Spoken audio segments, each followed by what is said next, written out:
Olá, galera do 7º ano A e B, Geografia aqui pura e aplicada comigo, professor Lucídio. E vamos lá. A última videoaula, eu havia orientado vocês para uma atividade da página 60, tá certo? E o conteúdo nosso são as questões demográficas do nosso Brasil, a população brasileira, tá certo? Quantidade total dos brasileiros, distribuição geográfica dessa população, a população urbana, a população rural do nosso território, taxa de natalidade, taxa de mortalidade, crescimento natural ou vegetativo do Brasil. Então, é nesse contexto que a gente vai para a resolução das questões do nosso livro didático da página 60. Primeira questão diz o seguinte: a densidade demográfica de um país ou região reflete fielmente a distribuição da população pelo território? Vou você explicar essa resposta. Então vamos lá. Interpretação. A densidade demográfica de um país ou uma região ou uma cidade reflete fielmente a distribuição da população pelo território? Não, a resposta é não, mas vamos dar detalhes para vocês aí. Vamos, por assim dizer, justificar esse não. Gente, na videoaula passada, acho que as duas videoaulas passadas, nós falávamos de como você obtém a densidade demográfica de um lugar, quer seja uma cidade, quer seja uma região, um distrito, quer seja o país, tá certo? Como é que você obtém a densidade demográfica? Vamos lá, você pega a população total desse local a ser estudado, por exemplo, vamos aí, região Nordeste. Você pega a população total e divide pela área territorial total desse local a ser estudado. E como referência ou como uma hipótese aqui, o território da região nordestina. Então, quando você divide população total por área territorial, ali você já tem o número que a gente chamamos de densidade demográfica. Só que a densidade demográfica reflete fielmente a distribuição? Não. Não, nós vimos que não. A população, vamos aqui para o Brasil, tendo como referência o Brasil. Nós somos aí beirando 210 a 215 milhões de brasileiros. E quando distribui essa população total pelo território, a gente observa que existem imensos vazios demográficos, extensas áreas do território brasileiro com pouca ou nenhuma pessoas. Ao passo que tem outras áreas no Brasil que há uma grande concentração populacional. Bora ver os extremos. Vazios demográficos, a gente coloca grande região da Amazônia, né? Tem áreas no Nordeste também, muito seco, polígono das secas. Então, são elementos físicos, elementos econômicos, naturais, que contribuem ou favorecem decisivamente para uma área ter esse vazio demográfico ou, o contrário, ter concentração populacional. Aí o outro extremo é, por exemplo, a região litorânea do Brasil. É onde está a maior concentração dos brasileiros, onde estão as maiores cidades. A maioria das cidades mais populosas do nosso Brasil está em área litorânea, né, na costa brasileira, tá certo? Então, a questão 1, resposta é que não, a densidade demográfica não reflete fielmente a distribuição da população. Vamos para a 2. A 2 diz o seguinte, a questão 2, é necessário que você esteja teu livro aí, também ao assistir a videoaula, é necessário estar com o livro, com o caderno, obviamente, para você fazer a correção, o ajuste aí das questões quanto às respostas, né? Correção. Então, a 2 diz o seguinte: a partir da década de 1950, meados do século passado, a população brasileira tem apresentado diminuição nas taxas de natalidade. Vamos lá, natalidade é nascimento de filhos, crianças. Diminuiu. Veja bem, apresentou de 1950, né, para cá, avançando para 1960, 70, início do século XXI, ao qual a gente vive, 2000, 2001, estamos em 2020, teve uma diminuição, né, da taxa de natalidade, que é o nascimentos, né, proporção de nascimentos, de nascidos, também uma diminuição na taxa de mortalidade, obviamente ao contrário, a proporção de pessoas que morrem, tá certo? Conforme mostra o gráfico da figura 4 da página 48. Na página 48 deixa bem claro, já passamos por esse gráfico. Então, o que é que acontece? Letra A. Explique quais fatores contribuíram para a redução das taxas de natalidade a partir de 1950 para cá, para os anos subsequentes, diminuição na taxa de natalidade, nascimento de meninos, de bebês, houve uma diminuição. Então, explicar como acontece isso. A resposta adequada diz o seguinte: as populações do campo que tinham maior número de filhos diminuíram suas famílias ao migrarem para as cidades. Veja bem, o país se industrializando, muita gente saindo do campo para as cidades em busca de emprego.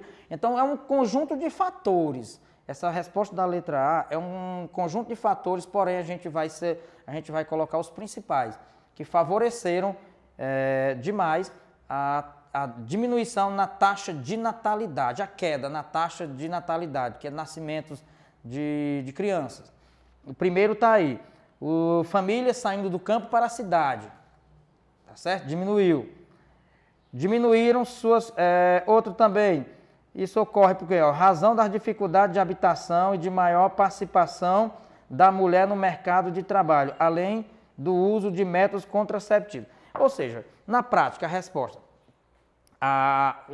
muitas famílias saíram do campo para a cidade, e na cidade, a dinâmica social na cidade, quer dizer, a mulher se tornando mais independente, né, indo trabalhar, aí tem que se planejar, métodos contraceptivos, que é acesso a métodos contraceptivos para evitar a gravidez. Então, esses elementos aí contribuíram decisivamente para a queda na taxa de natalidade.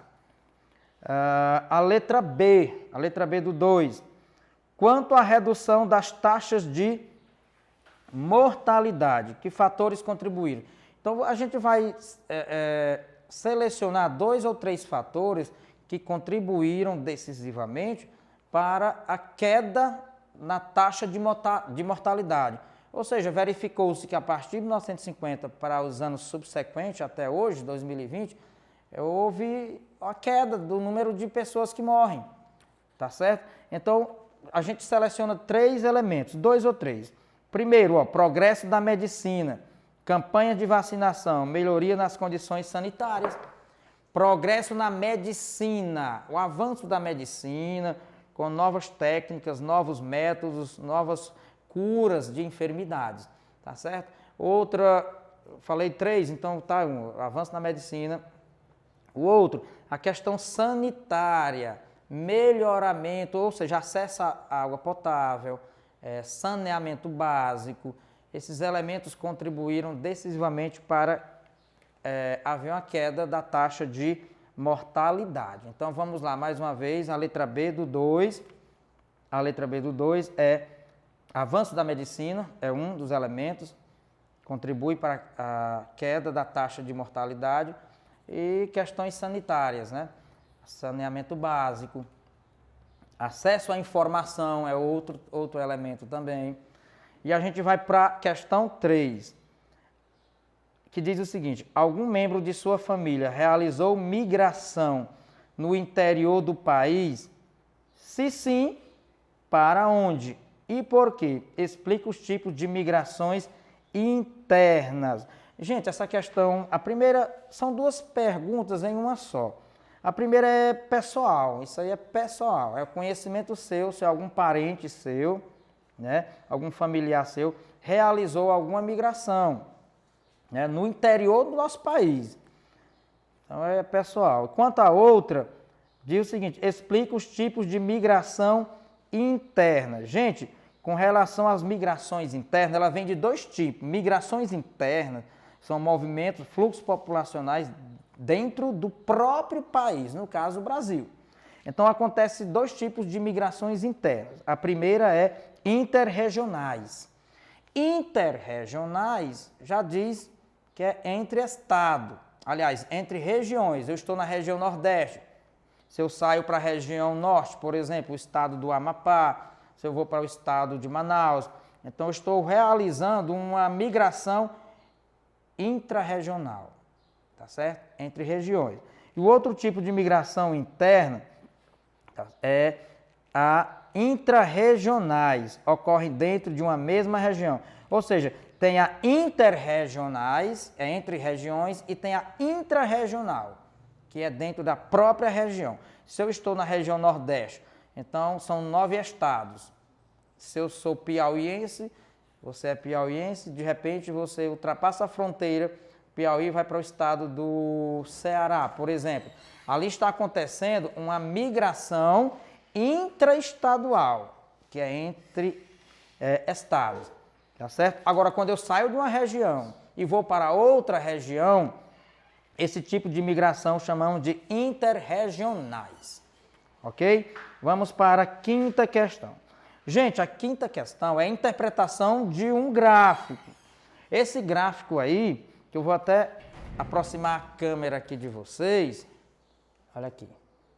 Este gráfico, você está aí com o seu livro didático, então você não há necessidade de estar virando a página do livro para aproximar da câmera. Você com o teu livro, é óbvio, assistir a videoaula com o material didático, o caderno e o livro aí próximo a você, né?